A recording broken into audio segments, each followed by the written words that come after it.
आपल्या देशात 140 कोटी लोक आहेत. त्याच्यात ॲटलिस्ट 8 ते 10 कोटी लोक असे आहेत जे ॲव्हरेज अमेरिकनपेक्षा श्रीमंत आहेत. सो त्यांची रिक्वायरमेंट वेगळी आहे. तुम्ही ऑर्गॅनिक फार्मिंग, व्हर्टिकल फार्मिंग, अजून काय काय जे आपण बघतो फार्मिंग साईडला, ते 8 ते 10 कोटी लोक त्या सेगमेंटमध्ये आहेत. पण आज ऑलमोस्ट 60-70% लोक असेही आहेत, म्हणजे 100 कोटीच्या आसपास, जे हार्डली 300-500 रुपये पर डेवर जगतात. त्यामुळे त्यांची नीड वेगळी आहे. त्यामुळे तुम्हाला टार्गेट ग्रुप आयडेंटिफाय करणं गरजेचं आहे. सगळे 140 कोटी लोक काही तुमचा कस्टमर होऊ शकत नाहीत. तुम्हाला तुम्हाला कुठल्या ह्याच्यात खेळायचं आहे ते करणं गरजेचं आहे.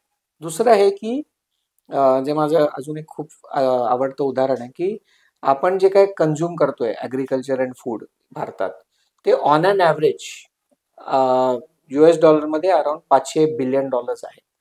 रुपयात जर ते केलं तर 40 लाख कोटी आहे. तर 140 कोटी जर फॅमिलीज लोक पाहिले तर ते 40 कोटी फॅमिलीजमध्ये येतात. आणि समजा आपण इकडे म्हटलं की 40 लाख कोटी आपण कन्झ्युम करतोय मोठी ऑन अन ॲव्हरेज प्रत्येक फॅमिली महिन्याला 10,000 रुपयाचं ॲग्रिकल्चर फूड प्रोडक्ट्स कन्झ्युम करताय. ओके, नंबर कमी जास्त असेल. मला जो कॉन्सेप्ट सांगायचा आहे तो अतिशय गरजेचा आहे, कारण तिथेच आपले बरेचसे बिझनेसेस फेल होतात. सो तुमची माझी फॅमिली आपण धरूया 10,000 रुपये महिन्याला ॲग्रिकल्चर आणि फूड प्रोडक्ट्स खातोय. म्हणजे काय खातोय तर डाळ, तांदूळ, हे सगळ्या गोष्टी, आणि हे त्या बास्केटमध्ये खचाखच भरून आहे.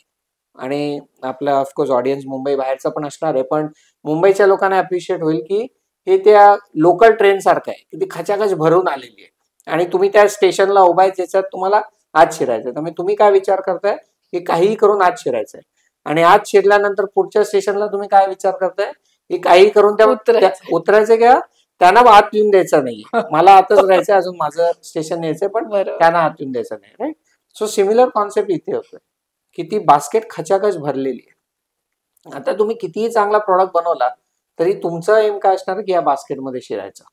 पण तुम्ही का शिराल, कसं शिराल, काय एखादा तुम्हाला त्या बास्केटमध्ये घेईल, आणि घेतला तरी तुम्ही त्या बास्केटमध्येच कसे राहाल फॉर लॉंग टर्म, जे रिपीट कस्टमर्स आपण म्हटलं. हे 2 प्रश्नांना उत्तर तुम्हाला देणं गरजेचं आहे. बऱ्याचदा बरेच स्टार्टअप्स किंवा कोणी या ह्याच्यात असतात की अरे माझा प्रॉडक्ट किती चांगला आहे, त्यांना असं एक वेगळं हे असतं आपल्या प्रॉडक्ट बद्दल, पण त्यांनी होत नाही. जस्ट बिकॉज तुमचा प्रॉडक्ट चांगला आहे ह्याचा अर्थ त्या बास्केटमध्ये तो जाईल आणि तो बास्केटमध्ये राहील याची कोणीही गॅरंटी देऊ शकत नाही. एक लास्ट उदाहरण सांगतो. डीमार्टमध्ये जर तुम्ही गेला तर आम्ही त्याला SKU म्हणतो, स्टॉक किपिंग युनिट. डीमार्टमध्ये, कुठल्याही डीमार्टमध्ये मुंबईमधल्या टिपिकली 60,000 SKUs असतात. बापरे. फूड, नॉन फूड सगळे. तुम्हाला वाटतंय का ते प्रत्येक आयटम विकला जातो किंवा विकला जाईल किंवा कस्टमर जाऊन तो घेणार आहे? काय करायला लागेल ज्याने की तो विकला जाईल?